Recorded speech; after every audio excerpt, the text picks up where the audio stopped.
ರಾಜ್ಯ ಸರ್ಕಾರಕ್ಕೆ ಕೋರ್ಟ್ ಛೀಮಾರಿ ಹಾಕಿದೆ. ಅದಕ್ಕೆ ಒಂದು ಕಾರಣ ಕೂಡ ಇದೆ. ರಿಪಬ್ಲಿಕ್ ಕನ್ನಡದ ವಿಚಾರವಾಗಿ ಛೀಮಾರಿ ಹಾಕಿರೋದು ಯಾಕೆ ಅಂತೀರಾ? ಈ ಸ್ಟೋರಿ ನೋಡಿ.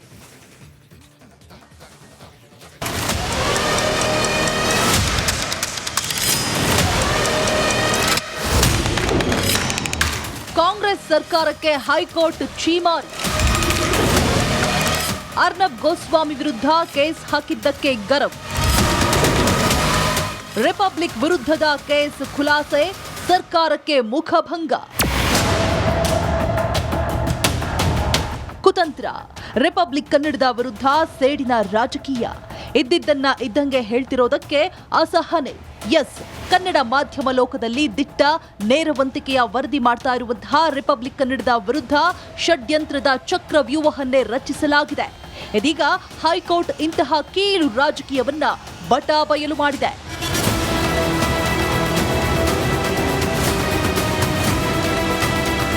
ಸಿಎಂ ಸಿದ್ದರಾಮಯ್ಯರ ಕಾನ್ವೆ ಬಗ್ಗೆ ಬಿತ್ತರಿಸಿದ್ದ ವರದಿಯನ್ನ ಆಧರಿಸಿ Republic network editor incharge Arnab ಗೋಸ್ವಾಮಿಯನ್ನ ಟಾರ್ಗೆಟ್ ಮಾಡಲಾಗಿತ್ತು. ಈ ಮಾತನ್ನ ನಾವಲ್ಲ, ಸ್ವತಃ ಹೈಕೋರ್ಟ್ ಏಕಸದಸ್ಯ ಪೀಠದಿಂದ ಬಂದ ತೀರ್ಪಿನಲ್ಲೇ ಉಲ್ಲೇಖಿಸಲಾಗಿದೆ. ಮಾತ್ರವಲ್ಲ, ಸುಳ್ಳು ಕೇಸ್ ಹಾಕಿದ್ದಕ್ಕೆ ರಾಜ್ಯ ಸರ್ಕಾರಕ್ಕೆ ಹೈಕೋರ್ಟ್ ಛೀಮಾರಿ ಹಾಕಿದೆ. ಸರ್ಕಾರದ ಛೀಮಾರಿ ಹಾಕಿರುವ ಹೈಕೋರ್ಟ್ ಎಲ್ಲಿ ತಪ್ಪು ಮಾಡಿದೆ ಅನ್ನೋದನ್ನ ಸ್ಪಷ್ಟವಾಗಿ ಹೇಳಿದೆ. ಅಲ್ಲದೆ ಆ 7 ಅಂಶಗಳನ್ನ ತನ್ನ ತೀರ್ಪಿನಲ್ಲಿ ಉಲ್ಲೇಖಿಸಿದೆ. ಆ 7 ಅಂಶಗಳೇನು ಅಂತ ನೋಡೋದಾದ್ರೆ,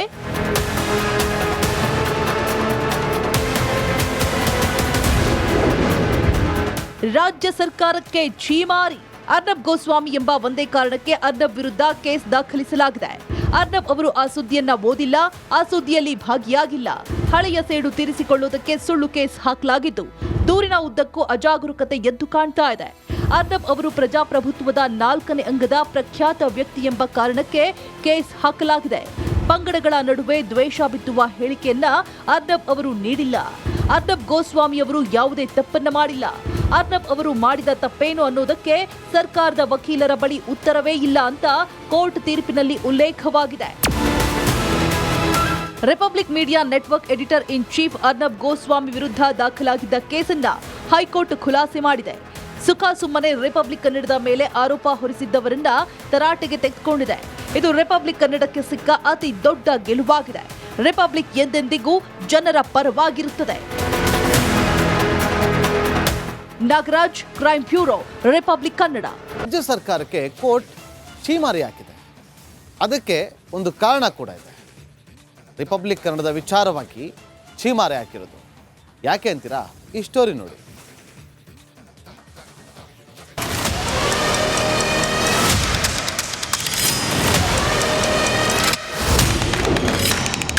ಕಾಂಗ್ರೆಸ್ ಸರ್ಕಾರಕ್ಕೆ ಹೈಕೋರ್ಟ್ ಛೀಮಾರಿ. ಅರ್ನಬ್ ಗೋಸ್ವಾಮಿ ವಿರುದ್ಧ ಕೇಸ್ ಹಾಕಿದ್ದಕ್ಕೆ ಗರಂ. ರಿಪಬ್ಲಿಕ್ ವಿರುದ್ಧದ ಕೇಸ್ ಖುಲಾಸೆ, ಸರ್ಕಾರಕ್ಕೆ ಮುಖಭಂಗ. ಕುತಂತ್ರ. ರಿಪಬ್ಲಿಕ್ ಕನ್ನಡದ ವಿರುದ್ಧ ಸೇಡಿನ ರಾಜಕೀಯ. ಇದ್ದಿದ್ದನ್ನ ಇದ್ದಂಗೆ ಹೇಳ್ತಿರೋದಕ್ಕೆ ಅಸಹನೆ. ಎಸ್, ಕನ್ನಡ ಮಾಧ್ಯಮ ಲೋಕದಲ್ಲಿ ದಿಟ್ಟ ನೇರವಂತಿಕೆಯ ವರದಿ ಮಾಡ್ತಾ ಇರುವಂತಹ ರಿಪಬ್ಲಿಕ್ ಕನ್ನಡದ ವಿರುದ್ಧ ಷಡ್ಯಂತ್ರದ ಚಕ್ರವ್ಯೂಹವನ್ನೇ ರಚಿಸಲಾಗಿದೆ. ಇದೀಗ ಹೈಕೋರ್ಟ್ ಇಂತಹ ಕೀಳು ರಾಜಕೀಯವನ್ನ ಬಟಾಬಯಲು ಮಾಡಿದೆ.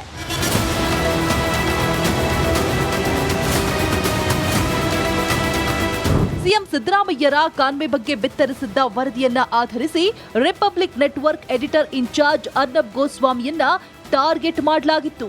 ಈ ಮಾತನ್ನ ನಾವಲ್ಲ, ಸ್ವತಃ ಹೈಕೋರ್ಟ್ ಏಕಸದಸ್ಯ ಪೀಠದಿಂದ ಬಂದ ತೀರ್ಪಿನಲ್ಲೇ ಉಲ್ಲೇಖಿಸಲಾಗಿದೆ. ಮಾತ್ರವಲ್ಲ, ಸುಳ್ಳು ಕೇಸ್ ಹಾಕಿದ್ದಕ್ಕೆ ರಾಜ್ಯ ಸರ್ಕಾರಕ್ಕೆ ಹೈಕೋರ್ಟ್ ಛೀಮಾರಿ ಹಾಕಿದೆ. ಸರ್ಕಾರದ ಛೀಮಾರಿ ಹಾಕಿರುವ ಹೈಕೋರ್ಟ್ ಎಲ್ಲಿ ತಪ್ಪು ಮಾಡಿದೆ ಅನ್ನೋದನ್ನ ಸ್ಪಷ್ಟವಾಗಿ ಹೇಳಿದೆ. ಅಲ್ಲದೆ ಆ 7 ಅಂಶಗಳನ್ನ ತನ್ನ ತೀರ್ಪಿನಲ್ಲಿ ಉಲ್ಲೇಖಿಸಿದೆ. ಆ 7 ಅಂಶಗಳೇನು ಅಂತ ನೋಡೋದಾದ್ರೆ,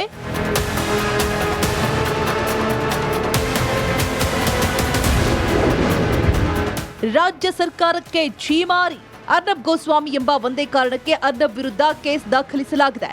ಅರ್ನಬ್ ಅವರು ಆ ಸುದ್ದಿಯನ್ನ ಓದಿಲ್ಲ, ಆ ಸುದ್ದಿಯಲ್ಲಿ ಭಾಗಿಯಾಗಿಲ್ಲ.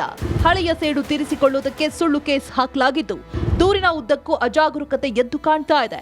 ಅರ್ನಬ್ ಅವರು ಪ್ರಜಾಪ್ರಭುತ್ವದ 4ನೇ ಅಂಗದ ಪ್ರಖ್ಯಾತ ವ್ಯಕ್ತಿ ಎಂಬ ಕಾರಣಕ್ಕೆ ಕೇಸ್ ಹಾಕಲಾಗಿದೆ. ಪಂಗಡಗಳ ನಡುವೆ ದ್ವೇಷ ಬಿತ್ತುವ ಹೇಳಿಕೆಯನ್ನ ಅರ್ನಬ್ ಅವರು ನೀಡಿಲ್ಲ. ಅರ್ನಬ್ ಗೋಸ್ವಾಮಿ ಅವರು ಯಾವುದೇ ತಪ್ಪನ್ನ ಮಾಡಿಲ್ಲ. ಅರ್ನಬ್ ಅವರು ಮಾಡಿದ ತಪ್ಪೇನು ಅನ್ನೋದಕ್ಕೆ ಸರ್ಕಾರದ ವಕೀಲರ ಬಳಿ ಉತ್ತರವೇ ಇಲ್ಲ ಅಂತ ಕೋರ್ಟ್ ತೀರ್ಪಿನಲ್ಲಿ ಉಲ್ಲೇಖವಾಗಿದೆ. Republic media network editor in chief Arnab Goswami ವಿರುದ್ಧ ದಾಖಲಾಗಿದ್ದ ಕೇಸನ್ನ ಹೈಕೋರ್ಟ್ ಖುಲಾಸೆ ಮಾಡಿದೆ.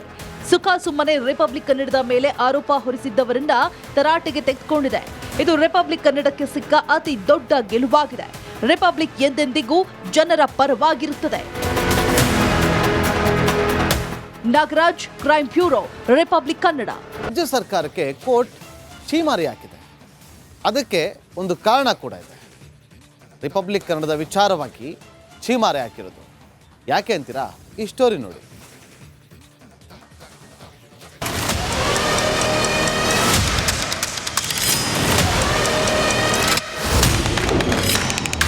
ಕಾಂಗ್ರೆಸ್ ಸರ್ಕಾರಕ್ಕೆ ಹೈಕೋರ್ಟ್ ಛೀಮಾರಿ.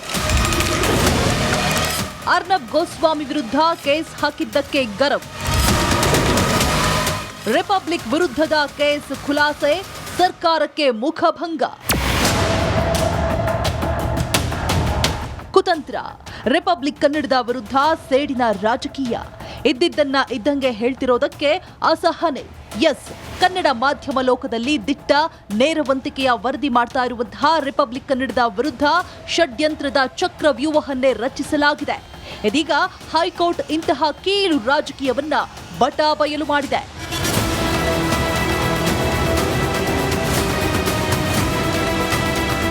ಸಿಎಂ ಸಿದ್ದರಾಮಯ್ಯರ ಕಾನ್ವೆ ಬಗ್ಗೆ ಬಿತ್ತರಿಸಿದ್ದ ವರದಿಯನ್ನ ಆಧರಿಸಿ Republic network editor incharge Arnab ಗೋಸ್ವಾಮಿಯನ್ನ ಟಾರ್ಗೆಟ್ ಮಾಡಲಾಗಿತ್ತು.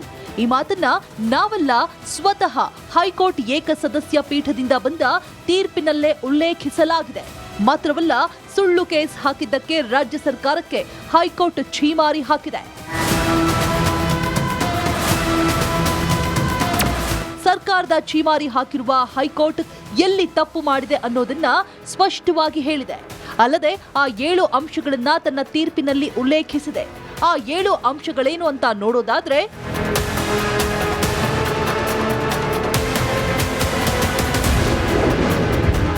ರಾಜ್ಯ ಸರ್ಕಾರಕ್ಕೆ ಛೀಮಾರಿ. ಅರ್ನಬ್ ಗೋಸ್ವಾಮಿ ಎಂಬ ಒಂದೇ ಕಾರಣಕ್ಕೆ ಅರ್ನಬ್ ವಿರುದ್ಧ ಕೇಸ್ ದಾಖಲಿಸಲಾಗಿದೆ. ಅರ್ನಬ್ ಅವರು ಆ ಸುದ್ದಿಯನ್ನ ಓದಿಲ್ಲ, ಆ ಸುದ್ದಿಯಲ್ಲಿ ಭಾಗಿಯಾಗಿಲ್ಲ. ಹಳೆಯ ಸೇಡು ತೀರಿಸಿಕೊಳ್ಳುವುದಕ್ಕೆ ಸುಳ್ಳು ಕೇಸ್ ಹಾಕಲಾಗಿದ್ದು, ದೂರಿನ ಉದ್ದಕ್ಕೂ ಅಜಾಗರೂಕತೆ ಎದ್ದು ಕಾಣ್ತಾ ಇದೆ. ಅರ್ನಬ್ ಅವರು ಪ್ರಜಾಪ್ರಭುತ್ವದ 4ನೇ ಅಂಗದ ಪ್ರಖ್ಯಾತ ವ್ಯಕ್ತಿ ಎಂಬ ಕಾರಣಕ್ಕೆ ಕೇಸ್ ಹಾಕಲಾಗಿದೆ. ಪಂಗಡಗಳ ನಡುವೆ ದ್ವೇಷ ಬಿತ್ತುವ ಹೇಳಿಕೆಯನ್ನ ಅರ್ನಬ್ ಅವರು ನೀಡಿಲ್ಲ. ಅರ್ನಬ್ ಗೋಸ್ವಾಮಿ ಅವರು ಯಾವುದೇ ತಪ್ಪನ್ನ ಮಾಡಿಲ್ಲ. ಅರ್ನಬ್ ಅವರು ಮಾಡಿದ ತಪ್ಪೇನು ಅನ್ನೋದಕ್ಕೆ ಸರ್ಕಾರದ ವಕೀಲರ ಬಳಿ ಉತ್ತರವೇ ಇಲ್ಲ ಅಂತ ಕೋರ್ಟ್ ತೀರ್ಪಿನಲ್ಲಿ ಉಲ್ಲೇಖವಾಗಿದೆ. Republic media network editor in chief Arnab Goswami ವಿರುದ್ಧ ದಾಖಲಾಗಿದ್ದ ಕೇಸನ್ನ ಹೈಕೋರ್ಟ್ ಖುಲಾಸೆ ಮಾಡಿದೆ. ಸುಖಾಸುಮ್ಮನೆ ರಿಪಬ್ಲಿಕ್ ಕನ್ನಡದ ಮೇಲೆ ಆರೋಪ ಹೊರಿಸಿದ್ದವರನ್ನ ತರಾಟೆಗೆ ತೆಗೆದುಕೊಂಡಿದೆ. ಇದು ರಿಪಬ್ಲಿಕ್ ಕನ್ನಡಕ್ಕೆ ಸಿಕ್ಕ ಅತಿ ದೊಡ್ಡ ಗೆಲುವಾಗಿದೆ. ರಿಪಬ್ಲಿಕ್ ಎಂದೆಂದಿಗೂ ಜನರ ಪರವಾಗಿರುತ್ತದೆ. Nagaraj, crime bureau, republic